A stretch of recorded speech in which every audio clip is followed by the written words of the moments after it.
नवरंगपुर जिलार विभिन्न ब्लॉक रे अबकारी विभाग पक्षरु निशा निवारण पई विभिन्न सचेतन कार्यक्रम करा जाउछि।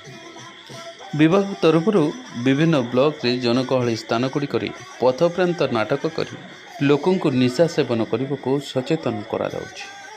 अबकारी विभाग और किछि स्थानीय कलाकारों को स्थानीय भाषा और आदिवासी नाटक माध्यम एभली कार्यक्रम करा जाउछि। विशेषकर मद गंजेई और चरस भली निशा द्रव्य सेवन द्वारा युवपीढ़ी ठारू आरंभ करी अनेक व्यक्ति आर्थिक मानसिक और शारीरिक क्षति सहूछन। एथिसह निशा सेवन करुवा लोकंक परिवार असहाय और बेसहारा हो पड़िछन्ति। एसबु कथा को लोकंक पाखरे पहुँचेबाकू प्रयास करिछि अबकारी विभाग। एक कार्यक्रम में जोगदी लोकंक सचेतन वार्ता दी कलाकार मध्य बहुत खुशी अनुभव करिछन्ति।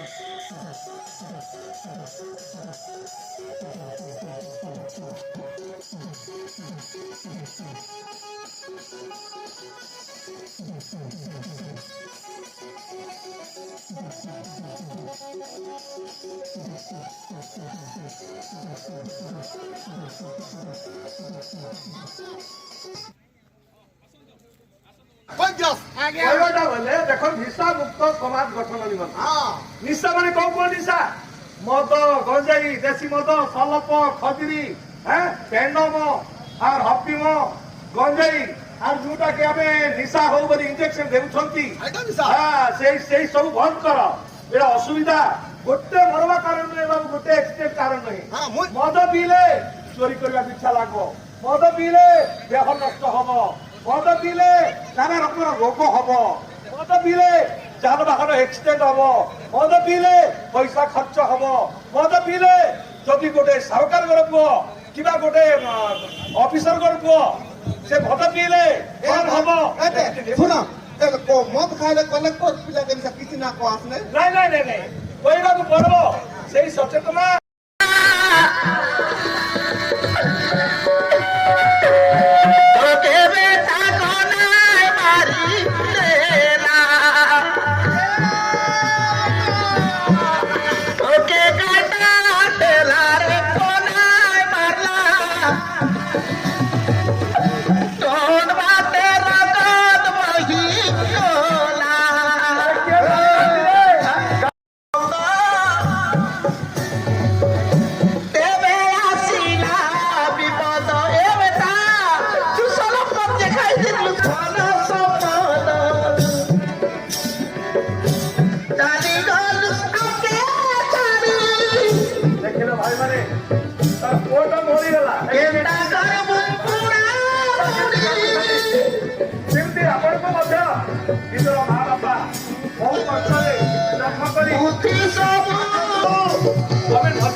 आमे आज को प्राय 11 वर्ष हम सरकार जनसचेतना कार्यक्रम आमे सब बेले आमर साबर श्रीक्षेत्र देशिया नाटक संघ सब प्रत्येक ब्लॉक रे प्रत्येक गाँव रे आमे प्रत्येक कार्य आमे करिक आसु सार। एटा होची उपयुक्त विषयटा सार, कहीं देखंतु आम जिले रे बा आम अंचल कि आम राज्य रे अधिकांश लोक निशा व्यवहार करी बहुत दुर्घटना घरे गंडगोल होउचंती, प्रत्येक कार्य रे बाधा प्राप्त होची सार।